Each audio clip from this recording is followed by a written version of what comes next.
This is the Nuwave Brio 6-quart air fryer. I personally like keeping it in the original box because this is relatively heavy, and the box comes with this handy little handle here, which makes it easy for lifting around. This comes with a really complete instruction manual along with really great recipes. It's one of the few times I've actually used the recipe books from an appliance like this. They're actually really good recipes. And then it slides right out. This is a divider that you can slide into the basket. So let's say you want to cook multiple types of things, you can do them at the same time. There's little rubber plugs on the edge of it so it doesn't scratch the inside of this pot, the basket here. I personally don't use this just because I need the full space. We're a family of 5, so we need all the cooking space we can get.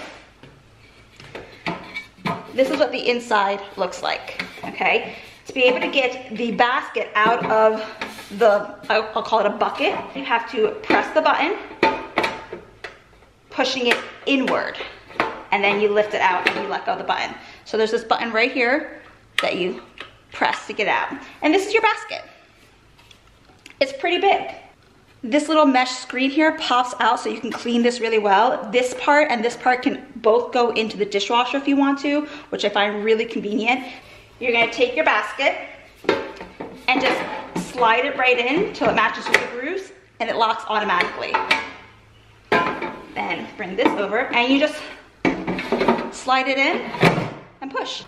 On the back of this is the vent here. So you need to make sure that when you're cooking this, you have open space. So you don't wanna nestle it under a counter like this. You wanna make sure that the vent has room to air out. And then let's say I wanna preheat, I'm gonna hit the preheat button, push start, and it automatically goes to 360 degrees. And then you can pause that. I'm gonna pause that. And then you can just start again, whenever you want. Okay, let's assume that this is already preheated or you want to go a higher. This red button right here is going to raise your time, 10, 15, 16.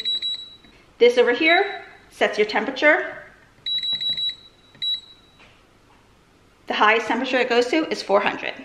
I'm going to go ahead and preheat this and show you how we cook some frozen fries, but I've honestly cooked so many different things in here.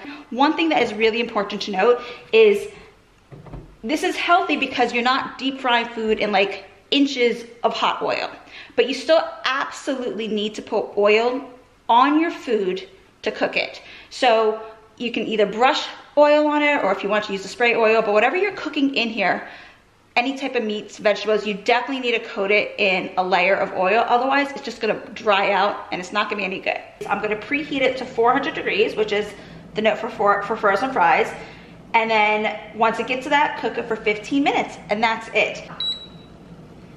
Then I'm going to set my temperature for 400, press and hold this down until it gets to 400, and hit preheat, and then start.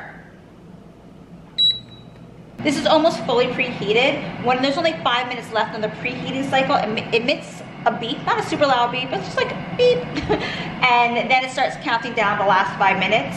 I'm gonna carefully tip it towards you. There's little handles here, but it's kind of hard. And you can see on there, there's the fan flashing and it's blinking 1, and it just stopped. It's fully heated now. So just over 15 minutes. This is warm, but it's not in any way hot, like it doesn't burn at all. So I'm just gonna turn this the other direction, pull the drawer out.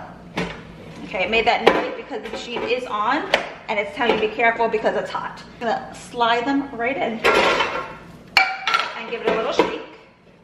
Spread them around a bit, being careful not to touch any of the edges because it is hot in there. And they're all in there and ready to cook. So I'm gonna slide it back in. Make sure it's closed. Now, it's kind of hard to see. I'm gonna turn it again so you can see. I'm going to set my temperature back up to 400. Okay, and then I'm gonna set my timer without dumping this on the ground. This is not how you should be using this normally.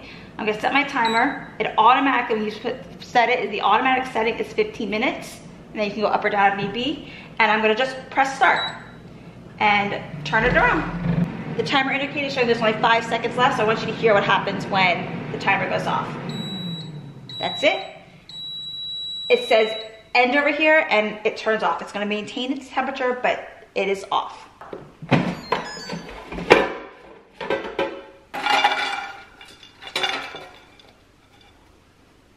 Set that down. And I've got nice, hot, perfectly crispy, no soggy fries, but they're still soft on the inside. Ooh, hot.